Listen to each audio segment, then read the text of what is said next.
genius players, but there are days when those players become legends. Oliver Kahn, Ronaldinho bateu! Gol!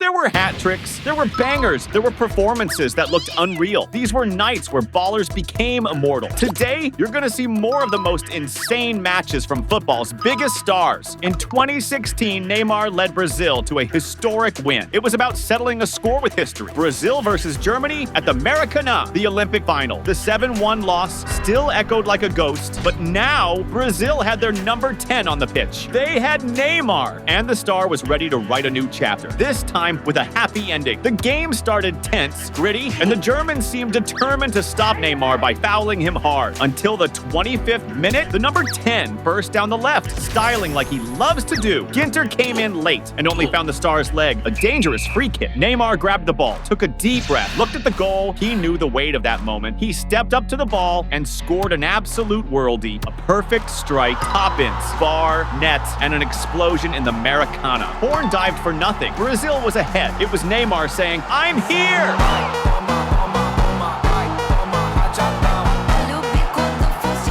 Arm raised, the Usain Bolt celebration, genius-level confidence. 1-0 Brazil, and he wanted more. In the 40th minute, he whipped in a corner. The defense cleared it. The ball came back to him. Neymar controlled it and hit a rainbow flick on Sula. The big defender saved himself by shielding with his body. But Germany grew into the game and came back strong for the second half. In the 58th, Toljan sent in a low cross from the right. Meyer showed up unmarked in the box and equalized. A crisp shot in the corner. No chance for the keeper, Weverton. The game was on fire. The pressure was massive, but Brazil had a genius. In the 76th, Neymar burst through the middle. He played in Felipe Anderson, one-on-one, but the number 17 took too long, and the defense saved it. Almost an assist from the star. Right after Neymar beat his man with a back heel, he shot from outside the box. The ball went just wide, skimming the paint off the post. It was him trying to decide it, trying to write his name in history. No tiebreaker in regular time, not in extra time either. Everything would be decided on penalties. Hearts in mouths, nerves at the limit. Germany started shooting. Ginter scored. Renato Augusto leveled it. Gnabry shots, and Weverton almost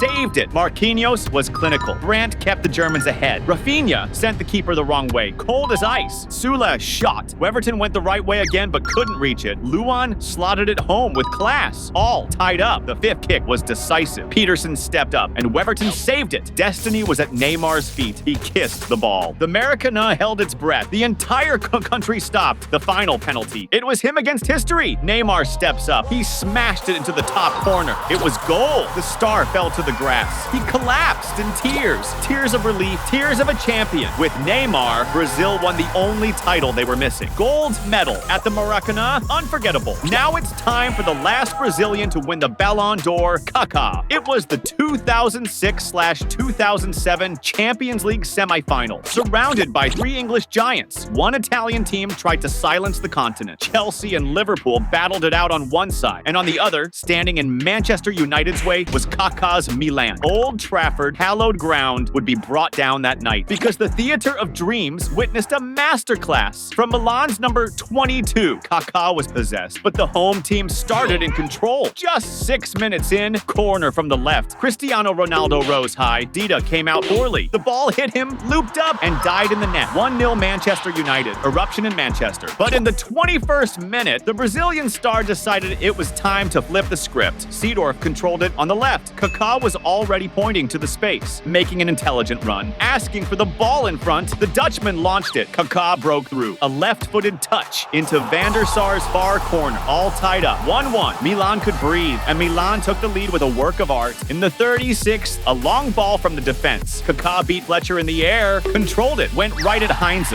pulled off a genius flick with his head, and made the defender crash into Evra. Took them both down. He was free, face-to-face with Van der Sar, and finished with class. What a goal. A masterpiece. Magnificent. 2-1 Milan. Silence at Old Trafford. The world was bowing down to the Brazilian star.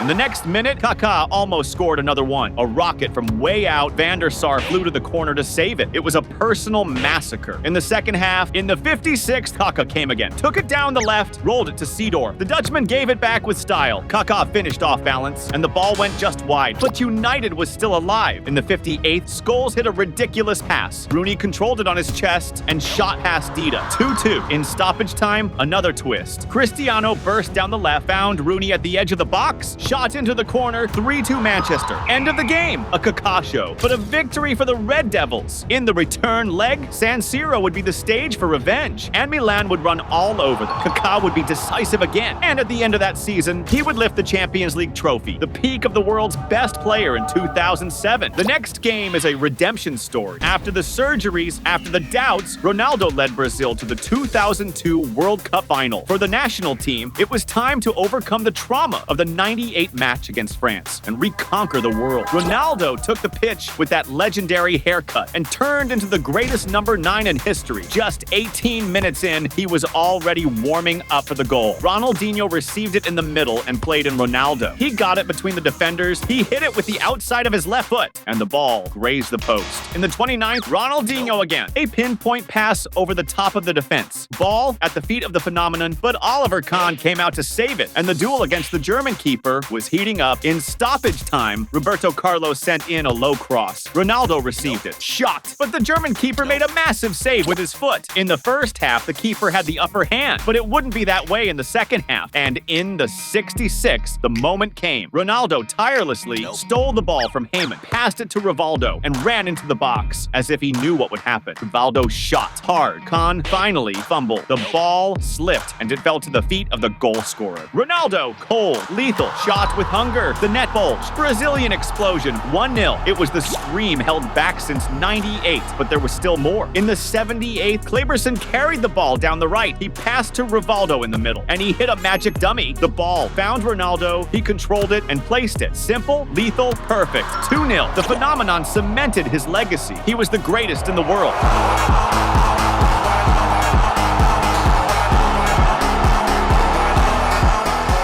Final whistle, Ronaldo in tears. They said he was finished in football. They doubted, they mocked, but he came back stronger, more decisive, more Ronaldo. Top scorer of the cup, world champion, and immortalized as one of the greatest in history. This time, Ronaldo was on the other side, and he was about to watch the Ronaldinho show on the pitch. Match day 12 of La Liga 2005-2006. El Clásico at the Bernabeu. Real Madrid versus Barcelona. It was like two world Inobais on the pitch. But there, one star shone like never before. Ronaldinho Gaucho. And he stopped time in Madrid. Just 14 minutes in, Messi, still just a kid, burst through the middle. Laid it off for Eto'o. The number 9 turned on Sergio Ramos. A Topo futsal style. Goal for Barca, 1-0. The spectacle was starting. The defense was doing everything to stop the number 10. But in the 45th, Ronaldinho was already lit. On the left wing, he made Salgado and Sergio Ramos dance. Cut inside, but Beckham got there at the last second to block. The Bernabeu breathed a sigh of relief. It was still just 1-0. But in the second half, the genius decided to end any doubt. Just 49 minutes in, Van Bronckhorst passed to him. Ronaldinho let one fly from distance. Casillas saved it, calibrating his aim. Real tried to attack, but at the 58-minute mark, chaos arrived. Barcelona counterattacked. Ronaldinho got it deep in his own half and accelerated. He left Sergio Ramos on the floor, moved like lightning, entered the box, left Helguera lost, cut inside, shot, wrong-footing Casillas. What a goal! Unbelievable. The Bernabeu went silent, jaws on the floor. But he wasn't done. In the 76th, once again down the left, once again blew past Sergio Ramos. Once again one-on-one with Casillas, tucked it in the corner. Another goal, another show. This time with recognition from the rival fans. The Bernabeu rose to its feet, a standing ovation, because when football reaches this level, the shirt doesn't matter. It's art. It's magic. It's Ronaldinho colossal. And Ronaldinho's legacy at Barcelona left an heir, Lionel Messi. And obviously, this legend's best game did not disappoint. Champions League quarterfinals, 2009-2010, Barcelona versus Arsenal, the Camp Nou. First game, 2-2. But now, the stage belonged to Messi. Just 3 minutes in, the warning shot. Messi controlled it at the edge of the box, sent it to the far corner. Almunia flew, a reflex save. The English nightmare was beginning. In the 11th, he showed up again, got away from Denelson, tried to put it in the top corner, just wide, very wide, but Arsenal struck first. In the 18th, a rapid counterattack. Walcott found Bentner. Valdez even saved the first shot. But on the rebound, the number 52 put it in the net. 1-0 Arsenal. Silence at the Camp Nou, but it only lasted 2 minutes. Messi received it at the edge of the area. Tried to pass to Xavi. The ball deflected off Silvestre. It came back to him. And then came the rocket, a missile into the top corner. No chance for the keeper. What a goal. All tied up. Eruption at the Camp Nou. It was only the beginning. Messi was flying on the pitch, and in the 29th, another scare. He carried it from the left 3 players on the floor, and was only stopped by a hard foul from Denelson. 2 minutes later, down the right now, Silvestre was left behind. Once again, another banger was missed by inches. It was all Barcelona, all Messi, and in the 36th, the second one came. Pedro crossed from the left, rolled it back. Messi arrived like a missile. A subtle touch past Almunia. The comeback, the party, genius. And after 5 minutes, the hat trick. Vermaelen made a bad clearance in midfield. Messi was free. Keita headed it on. The number 10 was off. Broke into the box. Almunia rushed out desperately and got chipped. A thing of beauty. 3-1 Barcelona. Messi kisses the badge. The Camp Nou bows to the genius. But he wanted more. In the 71st, another genius play. A foul on Busquets in midfield. The Arsenal defense stopped. Messi saw Pedro free. A perfect pass. Pedro tried to chip it, but the ball went wide. And in the 87th, the cherry on top, Xavi through the middle. Notice the number 10 watching the defense. The Argentine moves and asks for the ball and gets it just how he likes it. Driving, taking them on. Messi rinsed Eboué, left Vermaelen on the floor. Shot, Almunia safe. And on the rebound, who else? Him, Messi. 4th goal of the night, surreal, total destruction. Arsenal annihilated. Barcelona through, and the world watched in awe at the greatest maestro of modern football. Continuing with another insane protagonist, Kylian Mbappe. World Cup final, Argentina versus France. 2 giants, 2 massive shirts. But this game was different, and it would turn into one of the greatest of all time. The vibe was tense from the first whistle. Argentina started with more intensity, winning the 50s. DePaul set the tone with hard tackles. France was misplacing simple passes, and Messi showed up in the 22nd penalty for Argentina. The number 10 walked up slowly, waited for Loris to dive, and rolled it into the opposite corner. Absolutely ice cold. 1-0 Argentina. 13 minutes later, the second one came. A lightning-fast counter-attack. McAllister to Di Maria. The number 11 hit it first time with his left. No chance. 2-0 Argentina. It was a schooling.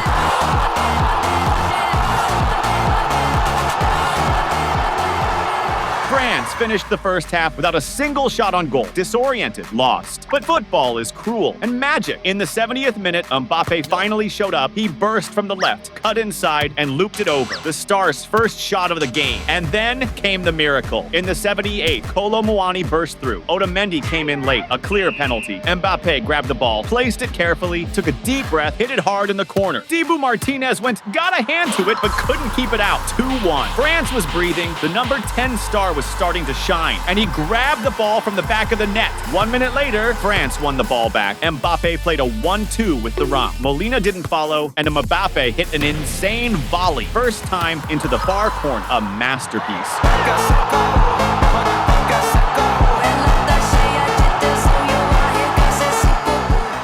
2-2. Mbappe was turning desperation into hope. 2 goals in 2 minutes. France was alive thanks to him. In the 92nd, almost the 3rd, Mbappe took off, beat his man, and shot. The ball deflected and skimmed the crossbar. He wanted more. The game went to extra time, and in the 108th, Messi showed up. Scored his goal on the rebound, a 3-2 Argentina. It looked like the end, but the French hero still had one more chapter. In the 115th, a cleared corner. The ball fell to him at the edge of the box. He shot. Montiel jumped to block. The ball hit his arm. Penalty! Mbappe grabbed the ball, kissed it, hit it with conviction. Dibu dived the other way. It's a hat trick! 3 goals in a World Cup final. 3-3. It was history being written right before our eyes. Mbappe, all by himself, was dragging France to penalties. Giant, unstoppable, unbelievable. The number 10 was becoming a legend, and Mbappe opened the shootout, shot to the right corner. Dibu touched it but couldn't stop it. Goal. His 4th, but Koeman missed. Tchouaméni sent it wide. Argentina scored scored with Messi,